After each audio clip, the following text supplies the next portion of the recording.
Présent et vous saluez aussi la qualité des discussions que nous avons eues. Nous avons eu des discussions très transparentes, nous avons beaucoup échangé et à l'issue de ces échanges, je voudrais porter à votre connaissance les recommandations que le gouvernement entend mettre en œuvre avec les ministres qui sont là, que je félicite, de même que le délégué au pèlerinage. Je sais qu'il travaille d'arrache-pied depuis très très longtemps. Il a la confiance du président et je voudrais en son nom vous renouveler la confiance du président et saluer aussi les affaires étrangères qui nous ont accueillis aujourd'hui. Et c'est avec beaucoup d'émotion que je viens dans cette salle, département que je connais assez bien.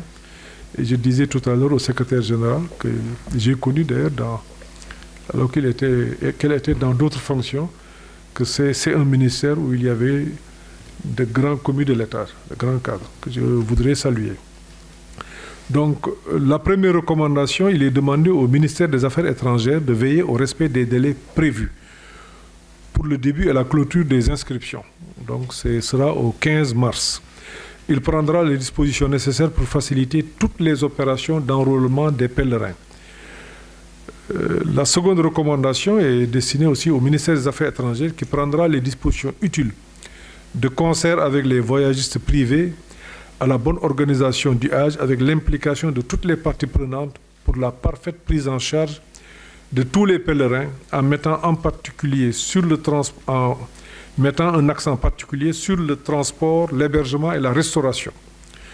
Troisièmement, le ministre des Affaires étrangères renforcera la communication autour des préparatifs du Hajj en tenant compte des délais fixés par les autorités saoudiennes.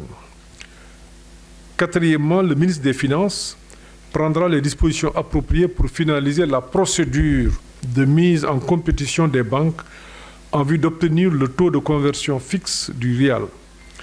Il prendra les mesures diligentes pour mobiliser à temps les ressources destinées au pèlerinage. 5. Le ministre de l'Intérieur mettra en place un dispositif spécial de production de passeports pour les pèlerins et veillera à assurer un accompagnement sécuritaire aux pèlerins au départ comme à l'arrivée. 6. Le ministre de la Santé est chargé d'élaborer et de diffuser un protocole sanitaire et mettra en place des équipes chargées de la visite médicale dans les localités prévues à cet effet. Enfin, le ministre des Transports aériens prendra les dispositions appropriées pour la préparation et l'opérationnalisation du terminal pèlerin de AIBD. Il prendra les mesures idoines pour une bonne participation du pavillon national Air Sénégal à cette édition 2024 du Hajj.